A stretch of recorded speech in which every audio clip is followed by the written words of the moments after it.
नाही झालं तर आमचे उमेदवार तयार आहेत। आमच्याही उमेदवारांनी नगर अध्यक्ष असतील, नगरसेवक असतील, आमचे फॉर्म भरलेले आहेत आणि प्रस्ताव नाही आला तर आमची तयारी। राष्ट्रवादीने उमेदवार जाहीर केलेत 5 नगर परिषदचे। तुम्ही म्हणताय की आम्ही युतीचा प्रस्ताव पाठवला।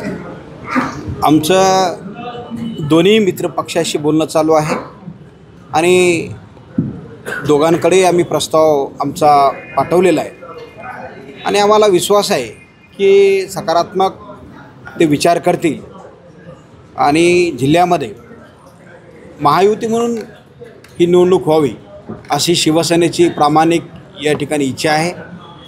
आत्ताच पत्रकार परिषदेमध्ये आम्ही सांगितलं की शिवसेना म्हणून आम्ही युतीसाठी हात पुढं केलेला आहे, कारण तर ही कार्यकर्त्याची निवडणूक आहे। आपण सर्व निवडणुका लोकसभा असेल, विधानसभा असेल, हे युतीमध्ये लढतो आणि नगरपंचायत, नगरपालिका ही सुद्धा निवडणूक आता होऊ घातलेले जे काही निवडणुका आहेत ते सुद्धा युतीमध्ये लढल्या पाहिजे आणि कार्यकर्त्याला न्याय दिला पाहिजे अशी प्रामाणिक इच्छा शिवसेना म्हणून आमची आहे। आम्ही भारतीय जनता पार्टी जिल्ह्यामध्ये मोठा भाऊ आहे, त्यांच्याकडे शिवसेना म्हणून आम्हाला त्यांनी 20% जागा द्याव्यात अशी त्यांच्याकडे प्रस्ताव आम्ही पाठवलेला आहे।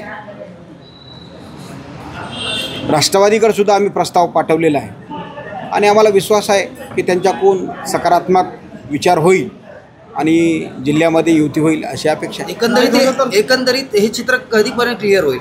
नाही झाल्यास पुढील भूमिका शिवसेनेची काय राहील? 2 दिवसामध्ये चित्र स्पष्ट होईल आणि चित्रपट झाल्याच्या नंतर त्यांची जे काही भूमिका असेल, त्यांची भूमिका पुढं आल्याच्या नंतर जे काही शिवसेनेची भूमिका आहे ते आम्ही स्पष्ट करू। सोबत तयारी आहे? नाही, पहिलं त्यांच्याकडून प्रस्ताव तर येऊ द्या। नाही झालं तर नाही, आमचे उमेदवार सगळीकडे तयार आहेत। नाही झालं तर आमचे उमेदवार तयार आहेत। आमच्याही उमेदवारांनी नगर अध्यक्ष असतील, नगरसेवक असतील, आमचे फॉर्म भरलेले आहेत आणि प्रस्ताव नाही आला तर आमची तयारी। साहेब, जर BJP महायुतीतून बाहेर पडली तर राष्ट्रवादीसोबत तुम्ही जाणार? आज घडीला ते काही सांगता येत नाही। आमचं दोघांशीही बोलणं चालू आहे, आम्हाला प्रतिसाद त्यांच्याकडून येईल अशी अपेक्षा आहे। धन्यवाद।